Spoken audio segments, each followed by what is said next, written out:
మాజీ మంత్రి శ్రీ అంబటి రాంబాబు గారి ఇంటి మీద తెలుగుదేశం పార్టీకి చెందినటువంటి గూండాలు, తెలుగుదేశం పార్టీకి చెందినటువంటి కార్యకర్తలు పెద్ద ఎత్తున వారి ఇంటి మీద దాడి చేసి ఇంట్లో కుటుంబ సభ్యులు, వారి భార్య, కూతురు, వాళ్ళ మనవలు అందరూ ఇంట్లో ఉంటుండగా వాళ్ళని భయభ్రాంతులను చేసి గుంటూరు పట్టణంలో ఉన్నటువంటి వారి నివాసాన్ని, వారి నివాసం ఎదురుగా ఉంటున్నటువంటి వారి పార్టీ కార్యాలయాన్ని పూర్తిగా ధ్వంసం చేసినటువంటి పరిస్థితులు మనం చూసాం.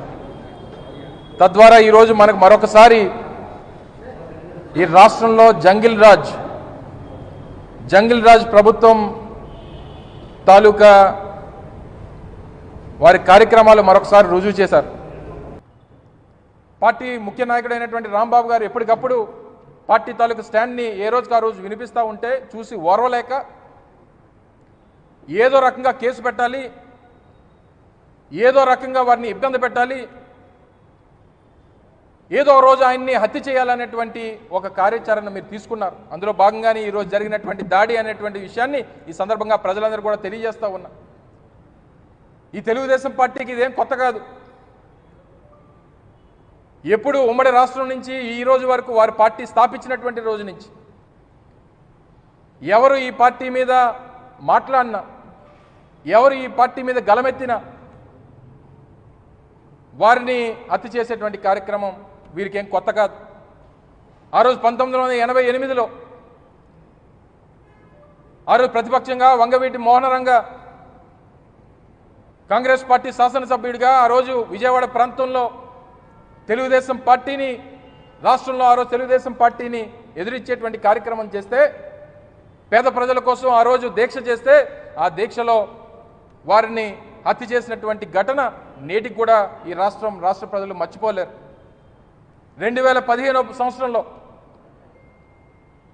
2014లో వారు అధికారంలోకి వచ్చినప్పుడు వారు ఇచ్చినటువంటి హామీలను నిలదీస్తూ కరెక్ట్గా 10 సంవత్సరాలు అయింది. 2016 జనవరి 31వ తారీఖున ఇదే ముద్రగడ పద్మనాభం గారు తుని సంఘటన జరిగి నేటికి 10 సంవత్సరాలు.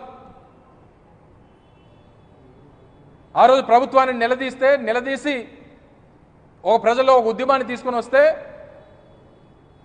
తర్వాత వారిని హత్య చేయాలనేటువంటి ప్రయత్నం చేశారు.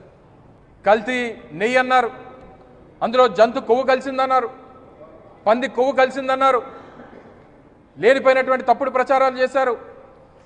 దాన్ని నిలదీస్తే మీరు హత్యలు చేయడానికి కూడా వెనకాడినటువంటి పరిస్థితులు కనబడతా ఉన్నాయి. లేనిపోయినటువంటి తప్పుడు ప్రచారాలు చేసి వాటి మీద ఫ్లెక్సీలు వేసి రాష్ట్రంలో అనేక ప్రధాన కూడల్లో మీరు పెద్ద ఎత్తున ఫ్లెక్సీలు ఏర్పాటు చేసి మీరు చేసినటువంటి పాపాన్ని మళ్ళీ కప్పుపుచ్చుకునేటువంటి ప్రయత్నం చేస్తారా? మీరు చేసినటువంటి పాపం మీరు ఎన్ని జన్మలెత్తినా సరే ఆ పాపానికి ప్రాయశ్చిత్తం ఉండదు అనేటువంటి విషయాన్ని తెలియజేస్తూ ఉన్నా. అంత పెద్ద పాపం ఈ కూటమి ప్రభుత్వం వచ్చిన తర్వాత ఆ తిరుపతి లడ్డూ మీద, ఆ తిరుపతి మహాప్రసాదం మీద, ఆ కలియుగ దైవం వెంకటేశ్వర స్వామి మీద చేసినటువంటి మీ రాజకీయ కుట్ర, మీరు చేసినటువంటి పాపాన్ని మీకు ఎన్ని జన్మలెత్తినా సరే దానికి ప్రాయశ్చిత్తం ఉండదు అనేటువంటి విషయాన్ని తెలియజేస్తా ఉన్నాం. పైపెచ్చి ఇలా దాడులు చేసి హత్యలు చేయాలని పాపం చిన్న పిల్లలు, వారి భార్య, వారి కూతురు, వారి మనవలు అందరినీ తీసుకొని వెళ్ళి పాపం ఎక్కడో దాచిపెట్టేటువంటి ప్రయత్నం చేసుకున్నారు, కాపాడుకునేటువంటి ప్రయత్నం చేసుకున్నారు, ఇంటి లోపలికి దూరారు, లాఠీచార్జ్ చేసి వాళ్ళని బయటికి పంపించాల్సినటువంటి ఈ తెలుగుదేశం పార్టీ కార్యకర్తల మీద పోలీసులు చేయాల్సినటువంటి కార్యక్రమం మానేసి వాళ్ళని బతిమాలుతూ ఉన్నారు. మీరు కూడా వాళ్ళతో కలిసి దాడి చేయాల్సింది, మీ డ్యూటీ మీరు మానేశారు. మీరు వచ్చినటువంటి తెలుగుదేశం పార్టీ కార్యకర్తలకి, నాయకులకి బందోబస్తుగా వచ్చారా, లేదా ఈ హత్య జరుగుతూ ఉంటే ఆ హత్య చేస్తున్నటువంటి దాన్ని చూసి మీరు వారికి సహకరించడానికి వచ్చారా? ఇంతటి జంగిల్ రాజ్యాన్ని బహుశా ఈరోజు ఉన్నటువంటి భారతదేశంలో ఏ రాష్ట్రంలో కూడా మనం చూడం. చెప్పండి పవన్ కళ్యాణ్ గారు, దీని సమాధానం చెప్పండి, మీ స్టాండ్ ఏంటో తెలియజేయండి.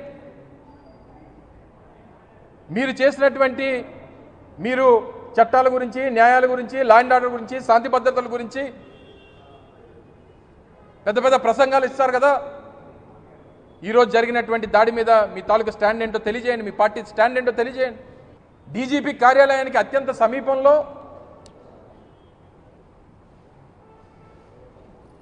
అక్కడ ఎస్పీలు, అక్కడ ఉన్నటువంటి పోలీస్ స్టేషన్లకు అత్యంత సమీపాన ఈ రకంగా తెలుగుదేశం పార్టీ నాయకులు, కార్యకర్తలు దాడి చేస్తూ ఉంటే పోలీసులు ప్రేక్షక పాత్ర వహిస్తే, అంటే ఒక రాష్ట్రంలో ఒక ఉన్నతమైనటువంటి పదవిలో మాజీ మంత్రి హోదాలో ఉన్నటువంటి ఒక వ్యక్తి మీద, ఒక వ్యక్తి ఆ ఇంటి మీద ఈ రకంగా దాడి చేసి వారిని హత్య చేయాలనేటువంటి ప్రయత్నం చేస్తే ఇంకా సామాన్యుల తాలూకు పరిస్థితి ఏంటి, శాంతి భద్రత తాలూకు పరిస్థితి ఏంటి? మరొకసారి ఈ సందర్భంగా వైఎస్ఆర్ కాంగ్రెస్ పార్టీ తరఫున తెలుగుదేశం పార్టీ కూటమి నాయకులందరూ కూడా హెచ్చరిస్తూ ఉన్నా, ప్రతి దానికి కర్మ అనేటువంటిది ఉంటుంది. ఆ కర్మ అనేటువంటిది తిరిగి మన దగ్గరికి వస్తే ఏ రకంగా ఉంటుందో రేపు వైఎస్ఆర్ కాంగ్రెస్ పార్టీ అధికారంలోకి వచ్చాక రుచి చూపిస్తాం అనేటువంటి విషయాన్ని ఈ సందర్భంగా మరొకసారి తెలియజేస్తా ఉన్నా. ఎద్దెప్పుడు ఒకవైపు పడుకోదు, రాత్రి అయినంత మాత్రాన పగలు రాకుండా మానదు. అస్తమించినటువంటి సూర్యుడు మళ్ళీ సూర్యోదయం అవ్వకుండా మానడు. మీరు చేసినటువంటి పాపాలు ఏ రకంగా దానికి మీరు సమాధానాలు ఇస్తారో అందరం కూడా ఎదురు చూస్తుంటాం. దీన్ని మాత్రం ఇక్కడితో విడిచిపెట్టేటువంటి ప్రసక్తే లేదు.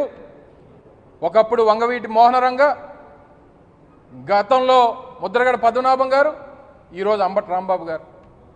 అసలిచ్చేటువంటి ప్రతి కంఠాన్ని కోయాలనేటువంటి ప్రయత్నం ఈ ప్రభుత్వం చేస్తూ ఉంది. దీని ప్రతి దానికి ఒక ముగింపు అనేటువంటిది ఉంటుంది. ముగింపు వచ్చినటువంటి రోజున ఎంతోమంది నియంత్రణలు చూసాం ప్రపంచంలో.